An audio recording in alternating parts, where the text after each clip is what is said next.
Hello and welcome to Byju's IAS. Let's get started and look into the first article. The first article says make departments smart first. The article here is speaking about introducing the e-governance schemes and programs at the city level to make it as a smart city. Before we understand what is this e-governance, how it has to be applied at the city level, let's understand the meaning of governance first. When it comes to governance, there are two viewpoints to it. One is the traditional view, the other is the modern view of governance. What is the traditional view of the governance? This is a model that is proposed by the World Bank as well as the United Nations. What happens in this particular model? In this model, you have the state which represents the political system, the state which activates the economic model system. So it is the state which has to ensure that all the activities in that particular country run in synchronous to the value system of that country.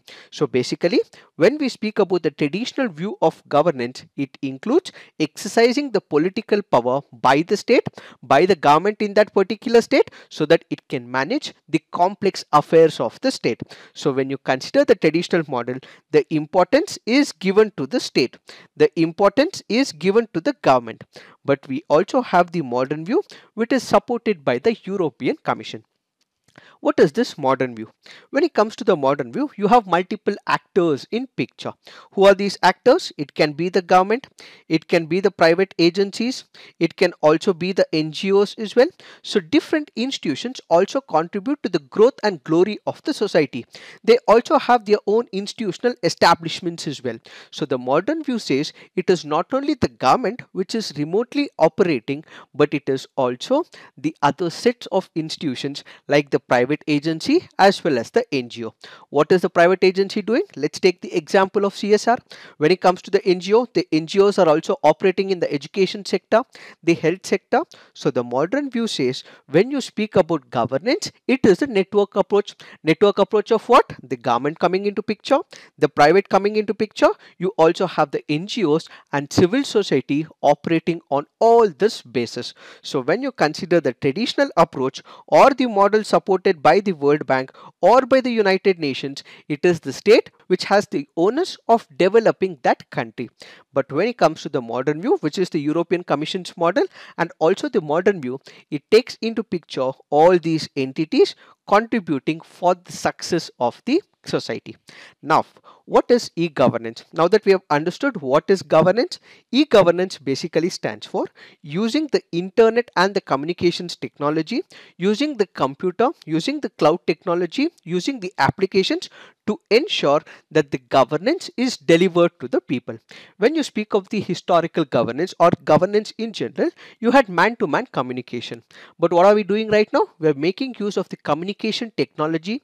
We are making use of the applications so that the intended objective is delivered from one institution into another, from the government to the people. How is this delivered? Let's say, for example, we have different schemes and programs initiated by the government of India.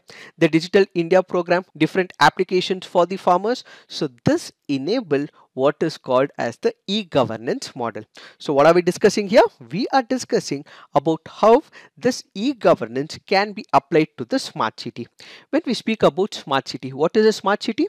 A city which is smart, it is about introducing the digital system into that particular area. So what happens? What we require is data, what we require is information, what we require is analysis of that particular city, so that the policy makers would be able to make the decision. How is the digital system established? We have to introduce new tools of e-governance mechanisms.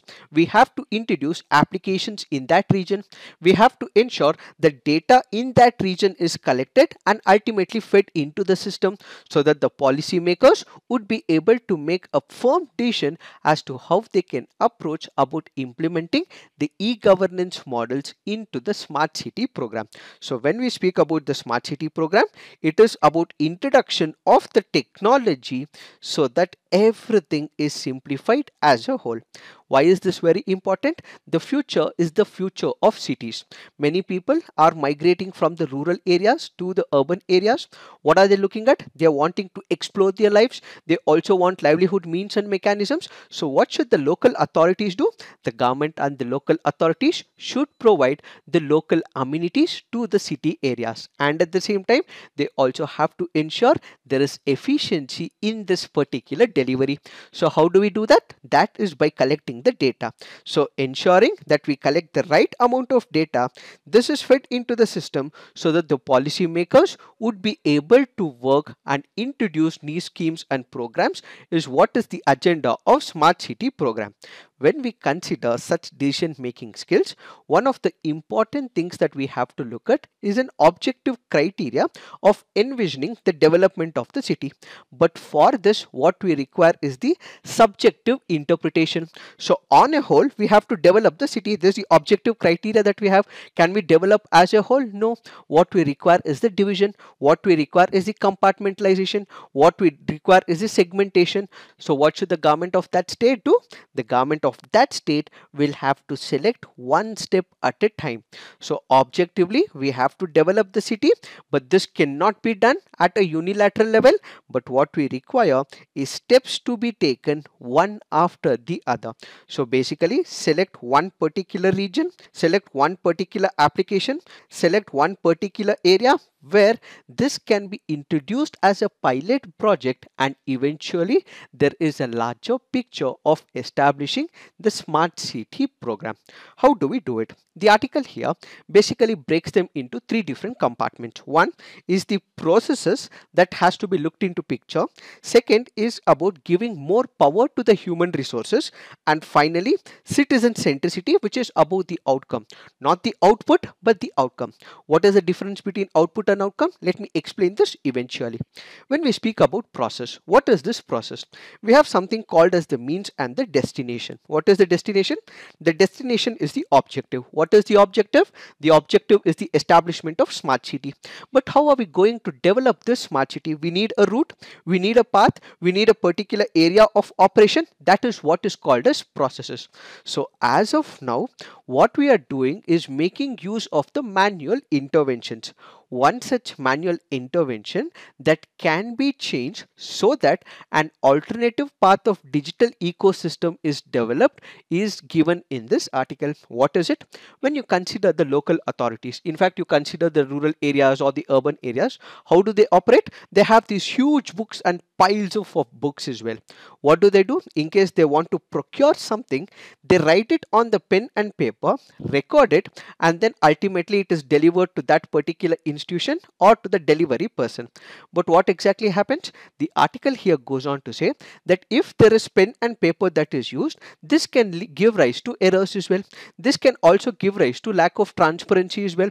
One would not able to check it repeatedly. What if that particular document is lost? In that case, we would not be able to retrieve the data. However, what we have to shift is to the digital means. So the author says that pen and paper and records, which is used for procurement, which is used for data analysis, should be switched from pen and paper books model to the digital model. So what should the government of that particular region do? They have to ensure that new applications are developed so that it becomes government to government applications and also government to civil society applications, whereby we have to develop digital tools and system. So this is the process. Process is what? Process is how are we going to achieve that particular objective. So we need a plan, we need a process. So we are coming up with a process where everything which is currently done in a manual form, in the form of paper, in the traditional setup, should be moved to the digital setup. So this data can be fed into the system, and in case we require any analysis of it, the data can be immediately taken from the digital tools and system. So what we require is a simple behavioral change that has to be introduced. How do we introduce this? For which what we require is the human resources. As we just discussed, there is a setup, there is a particular system where people have got acclimatized to. They are the ones who have acclimatized to this system. So moving to a new system may not be easy. People will not accept it. People do not want to change as well. That is another major problem with the red tape and the bureaucracy. So what should the government do? The government should introduce new incentives, expectation setting program. So a combination of expectation setting and incentives have to be introduced so that the human resources are nurtured, so that they become encouraged to take up the digital tools and mechanisms. How? The author gives a picture of Andhra Pradesh. What does the author say? The Andhra Pradesh government had initiated one of the programs where, according to this particular program, on a weekly basis, because they were able to use the digital data, they were able to save at least 11 hours every week on a particular process. So thereby there is saving of time, there is also accountability that is kept up, and what incentives will be provided to the employees should also be taken up as a whole. So what is happening here? There are two things. One is there is saving of time, there is saving of cost, there is development of transparency. So this is important from the customer viewpoint, but what is the employee getting? The employee should also be getting some incentives, so this should also be taken into picture. So the first part is process, how are we going to achieve it, is taken care of. The second part is the human resource, where they have to be given incentives so that they follow the digital process. And third, what we have is the citizen centricity lever. What is the citizen centricity lever? As I initially told you, there is a difference between output and outcome. What is an output? An output is something where the government decides, okay, this is what it has to be. It gives a clear margin to the operators, to the service providers, that you have to meet such and such target. So let's assume for a moment there is Swachh Bharat Abhiyan. What does the government say? The government of India says the government servants that you have to build so many toilets. The government in that particular region, the local authorities, let's assume they are supposed to construct about 1000 toilets in about 1 year. They do that. But what is the outcome? The outcome is to ensure that there is sanitation in picture. So what should the government in that particular region do? It is not only about establishing these toilets, but it is also about encouraging the people to use the toilets, providing the toilets with the water, providing all the basic amenities, removing of the night soil, so on and so forth. So basically, when we speak about citizen centric level, it is not only the output of the government's intention, but how is it being used by the people also be taken into picture. So delivery organizations, internal reforms will all have to be taken. So it is not only the output, the outcome also has to be taken into picture as well.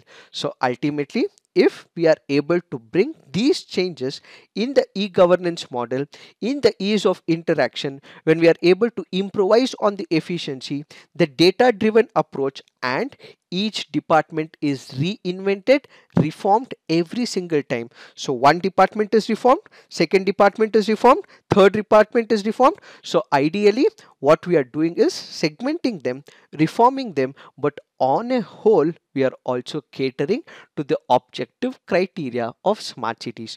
This should not be done in a haphazard manner, identifying the loopholes one by one, addressing it, taking up the next institution becomes very important. So the objective criteria of smart cities is met by making sure that the subjective criteria of institutionalization efficiency is catered to.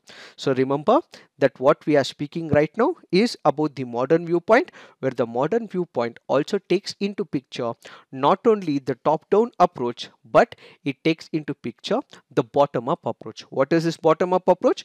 When you speak about top down approach, you have the government will just introduce all the policies, then you have the government servants who will execute that project. But when it comes to the bottom up approach, you also have people taking care, they also give information to the government also interacts with the civil society and the NGO. So what you have is a bottom up approach where information is not one way, but it is happening on both the ways as well.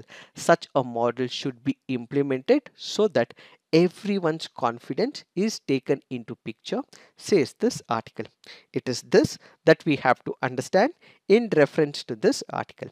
Now let's look into the next article. This article says a disease surveillance system for the future. This article here is speaking about epidemiology. It is also speaking about disease surveillance system. First, let us understand the meaning of epidemiology.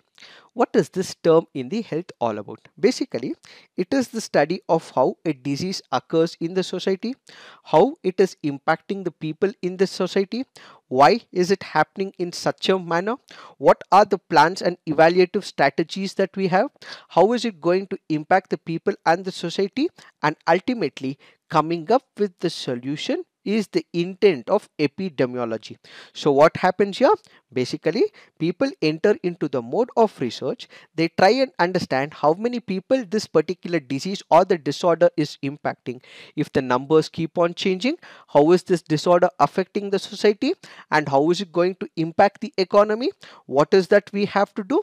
A research is conducted, and ultimately this research is delivered to the government in that particular region so that the policy initiative can be taken up.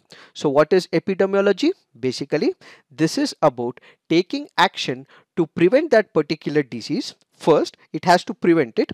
If it cannot be prevented after it has impacted, how are we going to reduce it? So this particular process is what is called as epidemiology.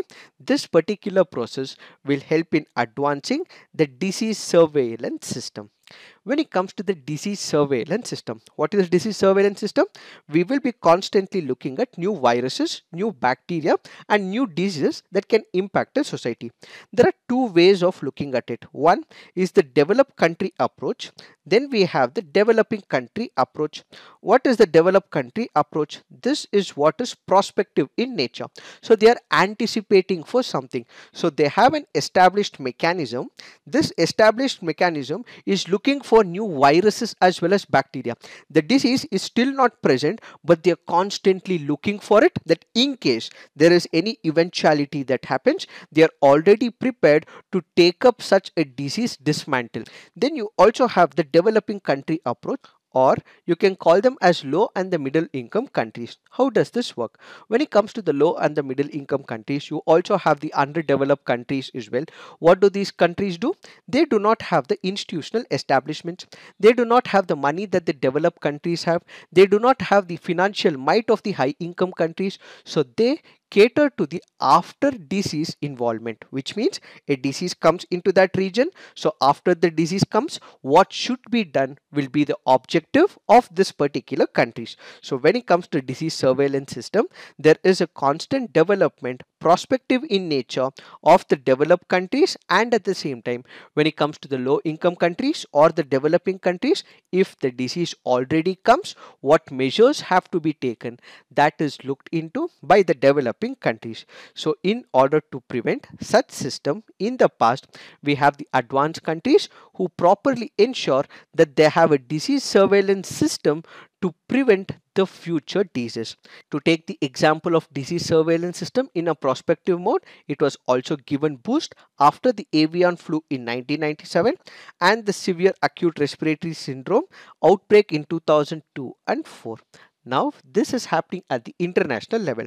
But how is the disease surveillance in India?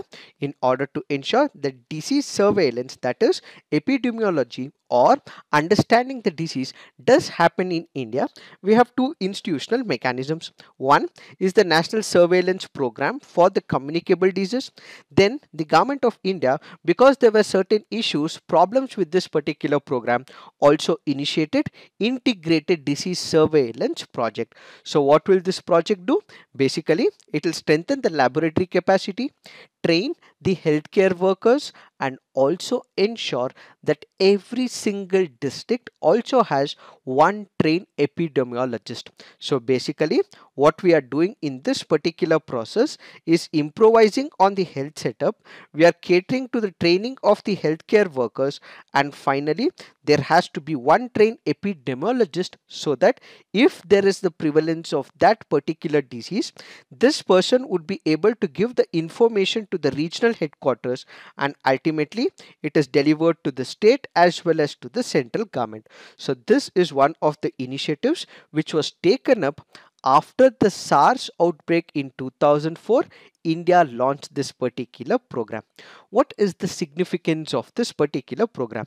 With this particular program in place, India was able to detect and investigate number of diseases as well. Even during the COVID-19 as well, because of such an establishment, we were able to send information at the massive level as well. How did this project help us? We were able to have the institutional setup, we were able to have the workforce, we were able to train the people. So these experts were able to respond on time and ultimately guide the response plan when it comes to the COVID-19. But what does this article say? The article currently goes on to say, when it comes to this surveillance project, it is not working that efficiently in few states, but it is working up and fine in multiple states. If we have to take the example of Kerala and Maharashtra have been working very efficiently when it comes to the surveillance system. How were they able to work efficiently? They were able to identify 1 in every 6 and 12 infections when it comes to the COVID-19. But if you consider the states of Madhya Pradesh, Uttar Pradesh and Bihar, they had a very weak detection. Only 1 in every 100 COVID-19 infections could be detected by these states. So what do we have is a surveillance system. This surveillance system established in multiple districts in each of the states. So they were efficient in states like Kerala and Maharashtra, but were not efficient in some other states like Madhya Pradesh, Uttar Pradesh and Bihar. Why is that they were not able to do? What should be done? How this should be changed is what is this article all about. According to this article, it goes on to say that as of now, there are some states which are able to perform much better. For example, the state of Kerala as well. One single case of Nipah virus, they were able to identify and take relevant measures and schemes as well. But at the same time, if you consider some of the larger states in India, they required a status of about 100 infections to actually find out whether that infection persists in that region. So on one side, there is efficiency in the state of Kerala, but in the larger states in India, until a major catastrophe happens, they are not able to identify it. So what should be done by the government? The government should be able to give a boost to the resources. One is in the form of establishment of the institutions. Second is training the workforce, and at the same time, monetary advantages and institutionalization will have to be done by the government in that case. So allocation of the resources for preventing and promoting the health services and disease surveillance becomes very important. This is the first recommendation. The second recommendation is the workforce. As we just discussed, one is the institutionalization. The second, it is not only about having the people in that particular health service, but these will also have to be trained as well.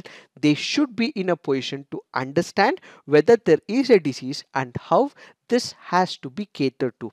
So both on the rural level and also on the urban level, what we require is this workforce which has to be trained as well. Third, what we require is the laboratory capacity. The laboratory capacity in this particular case will mean the advanced equipments which have to be placed. What we require is equipment. What we require is some of the amenities that has to be provided, safety measures taken into picture. Added to this, if samples are collected, these samples in real time will also have to be transported to another region where there is biosafety measures as well. So not only having the laboratory, but making sure that these real-time experiments that are conducted, its data is taken into picture and sent to another laboratory for further investigation. That is the establishment of laboratory. Then the government should follow the One Health approach. What is this One Health approach? When we speak about the health, it is not only one department which is looking into the health scenario. There are multiple departments involved. There are scientific communities that is involved. Then there are doctors that are involved. So all these people will have to come on a common platform. So the government, the scientific community which investigates it, which comes up with the methods of investigation, and then the doctors who ensure that such process is catered to the patients, all come on a single platform. So the One Health approach will have to be taken into picture. Civil registration and vital statistic systems will have to be established, which means how many people are infected, how many people have recovered. In case people have passed away, this data will have to be taken and stored on the database. Such database will have to be revamped and reformed. And finally, state governments and the municipal corporation will have to cooperate amongst themselves so that joint action plans and responsibility is taken so that the public health and disease surveillance is taken into picture. So what we require is a comprehensive mechanism putting in place all these measures to ensure the disease surveillance program becomes a successful one. Yes, there will be issues where we might miss out on few. There might be few as well which might slip away from our memory. But what needs to be taken into picture is ensuring that as much as possible the government takes up the responsibility involving the civil society as well as the other institutions as well. It is this that we have to understand in reference to this article. Now let's look into the next article. This article says a climate change narrative that India can steer. The article here is speaking about measures that have to be taken by India in order to mitigate the impact of climate change. There was a recent report called as Assessment of Climate Change over the Indian region by the Ministry of Earth Sciences. According to it, India has warmed up 0.7 degrees centigrade during 1901 to 2018. Further, the Ministry of Earth Sciences shows that India may experience a 4.4 degree rise by the end of this century. So what does this mean? It means that India is undergoing a major metamorphosis when it comes to the climate change, and the warmth in India is increasing. So this will have disastrous consequences for India. We also have the recent example of heat waves as well. The heat waves have been impacting multiple regions in India, and people have also kicked the bucket because of such heat waves in multiple states in India. They have increased over a period of time because of no diminishing greenhouse gas emissions, and at the same time because there is excessive heat waves, people are not able to take care of the health, and ultimately it is the poor sections who are also losing their lives, says this article. So whenever there is an impact of climate change, what we actually see is some of the natural disasters increase over a period of time. Let's take the example of cyclones. We have seen a lot number of cyclones in the past few years. When we take the example of cyclone Ampon, we take the example of cyclone Tote, we take the example of cyclone Yas as well. When you consider all these cyclones, there are few articles, there are few scientific reports which go on to say that this is increasing primarily because of the climate change, primarily because of the heating of the oceanic water in Arabian Sea and in Bay of Bengal. So what we actually see is that when there are these cyclones that are impacting India, this will also cause a lot of economic misfortune to India as well. India will also lose crores of rupees as well. So the first major problem is cyclones when it comes to the climate change. Then we have coastal India. So when we consider the coastal India, there are multiple states from Gujarat up until West Bengal. So what happens whenever there is climate change? There is coastal erosion that takes place. The land where once people had occupied is now eaten by the oceans. So what we see is rise in the sea level. As a result, the areas that were once occupied by the people, where they were conducting their livelihood occupation, they were conducting their agricultural activities, is now eaten by the nature in the form of coastal erosion. So people will lose their lives, and at the same time they will also lose their households, they will also lose their agricultural property and also livelihood mechanisms. During the past few years, because of climate change, the monsoon has also hit all-time high as well. There have been vagaries of monsoon as well. In few cases there have been excessive monsoon, and in few cases there are no monsoons, and that is also leading to the drought-like situations in multiple states. Because of all these issues that we are facing in the country, what we have is the internally displaced population.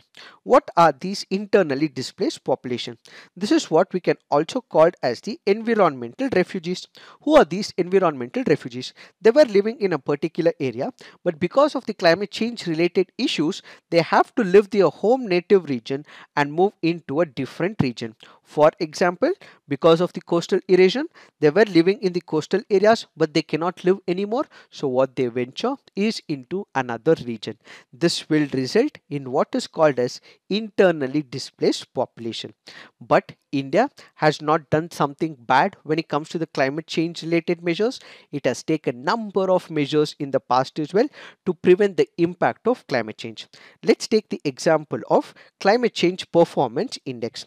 When it comes to the climate change performance index, India is one among the top 10 countries for the number of measures taken to mitigate the impact of climate change.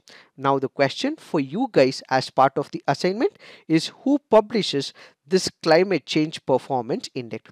Please put it on the comment section and say me who publishes this report and what is this report all about.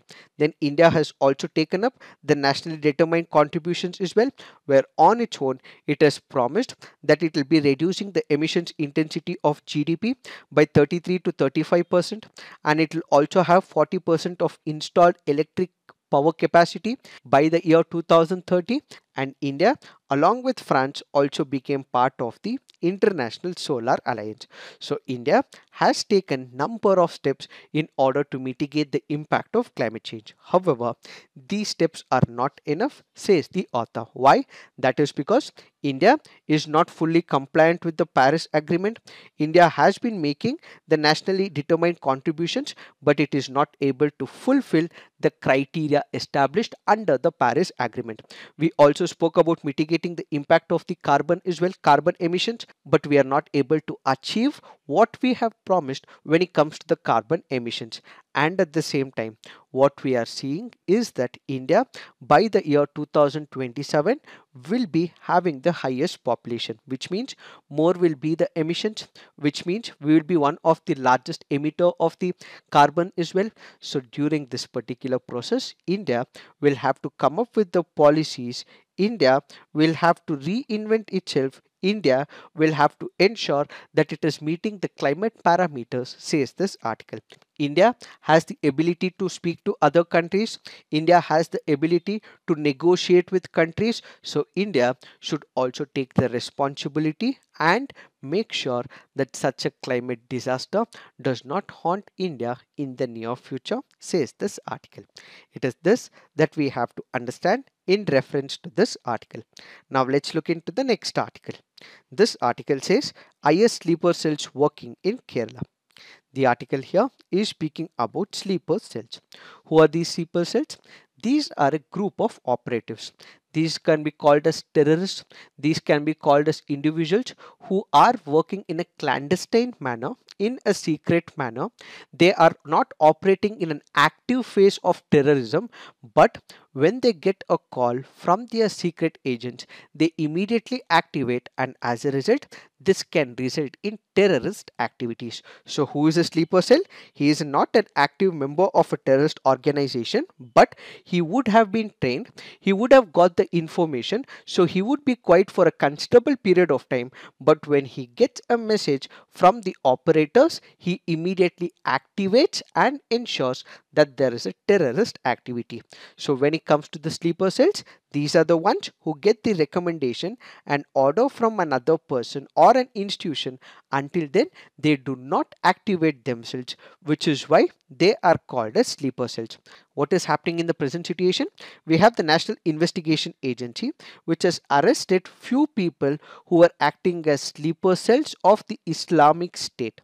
In this particular backdrop, what we have to understand is, how is that they are able to attract the people? How is that they are able to entice the people towards such an ideology? That is because you have number of online platforms. Social media is an advantage for the people, but it is also a misery and a problem to the state authorities as well. So let's say for example, we have number of Facebook pages, Instagram pages, and there are also people who might be instigated by the communal violence that has taken place in the country. If there are people who are disturbed by such instances, these sleeper cells immediately contact them, they activate their bases, they radicalize them, and also pull them towards this fundamentalist organization. If There are poor sections in the society. If they do not have enough food to eat, they have family problems, or they are hit by a communal angle, such people are the major recipients for such an organization. In order to prevent them, what we have to do is called as the profiling. What is the profiling? Profiling is nothing but understanding a person. One is on a retrospective basis, the other is on a prospective basis. What is the profiling on the retrospective basis? Basically, if there is a particular person who's already involved in a crime, such a person should be actively watched. So he's already committed such activities in the past, so he's been able to convince people to take up arms against the government. He's converted people to the doors of radicalism. He's been able to take this particular person to the areas of radicalism. So he's already committed a crime. Such a person should be constantly viewed. That is what is called as retrospective effect, where investigation of those people who've already committed a crime is taken into picture. Then we have what is called as the prospective approach. There are people who might have had changes in their attitude. There might be people who might have had changes in their viewpoints about the society. So what we require is people who should be given an awareness about such things, and these people, in case they do see a change in a person, that is what is called as prospective profiling. So a prospective profiling is where the person has not committed a crime, but he may commit a crime. There is an attitudinal shift when it comes to his social positions. So profiling is very much important when it comes to the neutralizing the sleeper cells. What are the other measures that the government of India or the government of respective states will have to do? What we require is the surveillance cameras, metal and explosive vapor detectors, X-ray scanning machines, which we have already done. But in those areas where we do not have, such initiatives will have to be taken up. Technology to detect and alert suspicious activity should be taken into picture. For example, if there are pages that are created on Instagram or on FB, or if people are searching for such names, in such a case an activation message will have to be undertaken by the cyber security cells in India. We also have to ensure that the security personnel are activated, they are sensitized about this particular issue. They should also be in a position to de-radicalize such a person as well. Finally, the eyes, ears and the intuition to stop this particular menace of sleeper cells is the general public. The general public should be given an awareness about it. They should be taught what changes that a person can go through, and such person, if identified by the general public, information will have to be given to the state officials, which is the police officers or any of the investigating agencies. So effective battle against the terrorism can only be waged with the support of the public, and the most important of all is the intelligence connection. We would not be able to stop the sleeper cell activity if we do not have the active participation of the intelligence agencies. So what should we do? We should speak to those territories where India has friendly relationship, where they have another intelligence agencies. So international networking of friendly intelligence agencies also become important to gather information and ultimately prevent any terrorist activities from surfacing. So preventing a sleeper cell from activating will require all these measures to be taken into picture. It is this that we have to understand in reference to this article. This article says in Odisha no shows for second dose. The article here is speaking about those people who have taken their Covishield or Covaxin, where the first dose is administered to the people, but these people have not visited the healthcare centers for the second dosage. Generally, the interval prescribed for the two doses of Covishield happens to be 12 to 16 weeks, and that for the Covaxin is about 28 days. But after the 28 days or the 12 to 16 weeks, people have not entered to the healthcare center, and as a result, number of people have missed out on the second doses. Why is that happening? That is because people might have forgotten that there is second dose of vaccine. People might have forgotten because of the gap period for the administration of the second dose, which is why the government is requesting the frontline health workers to go to households, bring the beneficiaries to the vaccine centers. It is this that we have to understand in reference to this article. Now let's look into the mains practice questions. Smart cities emerge not from the top-down approach but from the organic collaboration between departments, employees and citizens. Analyze. Disease and outbreaks are realities and a well-functioning system can help reduce their impact. Discuss the measures to be taken by the government in this regard. So please write all your answers on the comment section. Peer review. Do give positive feedback to your friends' answers. So this is it for today. Thank you for watching. All the best.